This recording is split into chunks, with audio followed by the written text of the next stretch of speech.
Hey everyone, it's Lance from Christianity Minute.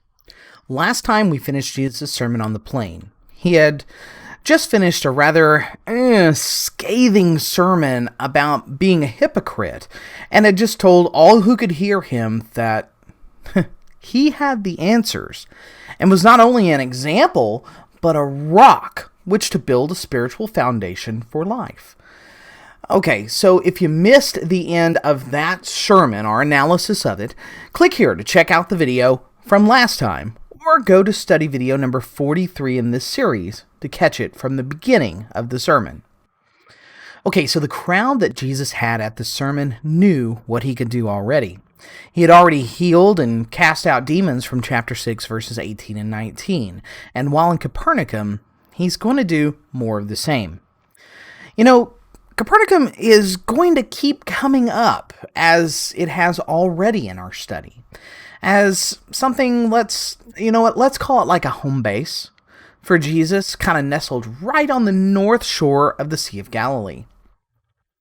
Let's go ahead and we're going to begin our reading in Luke chapter 7, verses 1 through 10. It reads, "After he had finished all his sayings in the hearing of the people, he entered Capernaum. Now, a centurion who had a servant who was sick and at the point of death, who was highly valued by him. When the centurion heard about Jesus, he sent him to the elders of the Jews, asking him to come and heal his servant. And when they came to Jesus, they pleaded with him earnestly, saying, 'He is worthy to have you do this for him, for he loves our nation, and he's the one who built us our synagogue.' And Jesus went with them. When he was not far from the house, the centurion sent friends to him, saying, 'Lord, do not trouble yourself, for I am not worthy to have you come under my roof. Therefore, I did not presume to come to you. But say the word, and let my servant be healed. For I too am a man set under authority, with soldiers under me. And I say to one, Go, and he goes, and another one, Come, and he comes. And to my servant, Do this, and he does it.' When Jesus heard these things, he marveled at him, and turning to the crowd that followed him, said, 'I tell you, not even in Israel have I found such faith.' And when those who had been sent returned to the house, they found the servant well." Okay, so Jesus, let's face it, is famous at this point. He's been going all over, and his reputation is spreading far and wide, even beyond the land of the Jews and the Samaritans that we'd studied so far. Jesus was, after all, not only someone who's speaking great things about God, but he had the power to back it up. He was doing great things. Matthew chapter 7, verses 28 through 29 said that the crowds were astonished because he spoke with authority and not just simply as a student or as one who studied the law. Jesus' fame had even spread to the Roman centurions. A centurion is a man who's a commander of about 100 men, although it's possible at this time that the number had been reduced to about 80 or so. Regardless, he's a military commander and would likely have been pagan, bowing down to the Roman gods at the time. This position as a centurion would have made him a man of some wealth, some prestige, although likely not a part of the social elite. Enough, though, that he could request the Jewish elders to go on his behalf and ask Jesus about healing the servant. I think it's the elders did just that. They made this effort to exalt this man to Jesus, to claim him worthy of the grace of healing his servant that Jesus could give him by talking about the man's patriotism and the great works for the community that he was done. He was obviously a very well-liked man. The elders did not tell Jesus that the centurion really didn't want Jesus to come to his home because, well, he felt unworthy. So Jesus begins to head that way anyway. Jesus probably knows the heart of this man already, even long before he gets there. At this juncture, it's really unclear why Jesus went.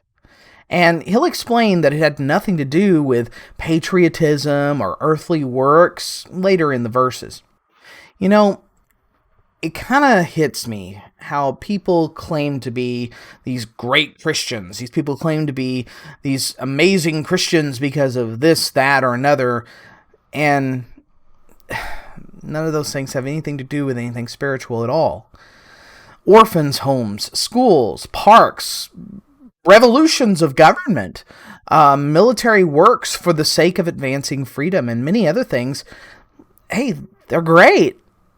And they're worthy works. Patriotism is a great and worthy trait to have in one's heart, without any doubt. The problem is that there's really no spiritual profit in that. Oh, sure, those are all works of this world, and they're all great works, but it's like the rich man in Luke chapter 12, verses 16 through 21. Let's take a second and read that. It says, "And he told them a parable, saying, The land of a rich man produced plentifully. And he thought to himself, What shall I do, for I have nowhere to store my crops? And he said, I'll do this. I'll tear down my barns and build larger ones, and there I'll store my grain and goods. And I will say to my soul, Soul, you have ample goods laid up for many years. Eat, drink, relax, and be merry. But God said to him, Fool, this night your soul is required of you, and the things you have prepared, whose will they be? So is the one who lays up treasure for himself and is not rich toward God." Okay, so in this parable we see the rich man had great wealth in this world, but he was called a fool by God because, well, he held all the riches on this earth. The deeds we do here, which are not directed by the Word of God, are just that. They're earthly things. Hey, don't get me wrong. Should we invest in soup kitchens or children's education, defending the religious and personal freedoms that we enjoy? Oh yeah, absolutely. But just because someone is a philanthropist, a social organizer, a do-gooder of any kind, maybe even President of the United States, that doesn't make him a strong spiritual person. In fact, one can be considered really great in this life and be completely destitute in the other realm. Jesus even takes it to the next level in Matthew chapter 23 and verse 27, when he calls people like this whitewashed tombs, who look beautiful on the outside, exalted by all, and praised, but inside are filled with nothing but death. There's no life in them, and they're utterly defiled. They're disgusting inside, full of dead men's bones. So, is this why Jesus is going? No. We see next why. The centurion knows his place. Despite his military ability and position, despite his influence among the village elders, despite whatever wealth he may have,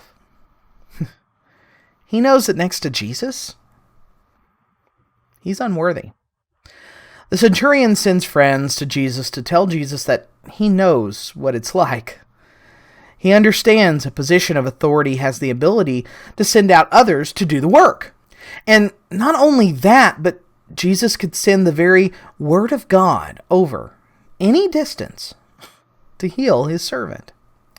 Proverbs chapter 29 verse 23 says, "One's pride will bring him low, but he who is lowly in spirit will obtain honor." Okay, well, the centurion is never even seen in this particular scenario, in this scene here. Jesus never meets him. He knows that Jesus is so much greater than him that he shouldn't even bother Jesus with his presence. Of course, this is tainted with a view of kind of like a Gentile view of the world, where the gods are mostly uninterested in worldly affairs. Jesus does care about the man's soul, but respects the centurion's wishes and grants the healing of his servant from a distance. It's important to note that the man who's being healed is not expressing any matter of faith, not doing anything whatsoever, and you know what? It's just receiving the blessings of God. The faith of the centurion is great despite being a Gentile, but the man's faith is what really is attracting Jesus to him. It doesn't matter what he's done in this world. I mean, Jesus actually just cares about his spirit. Jesus even proclaims that his faith is greater than anyone in Israel. Whoa. What a proclamation. Matthew chapter 8, verses 11 and 12 tells us the same account and even goes into a little bit greater detail. Let's read that real quick. It says, I tell you, many will come from east and west and recline at table with Abraham, Isaac, and Jacob in the kingdom of heaven, while the sons of the kingdom will be thrown into the outer darkness, in that place where there'll be weeping and gnashing of teeth. Yikes. Well, Jesus keeps on how faithless the Jews really are. History and the Old Testament tell that story over and over and over again. I mean, it's the whole point of what Israel had done in the Old Testament over and over and over again. And this time, story's no different. And eventually, they reject so hard that they kill Jesus completely. All right, so how much faith is Jesus looking for?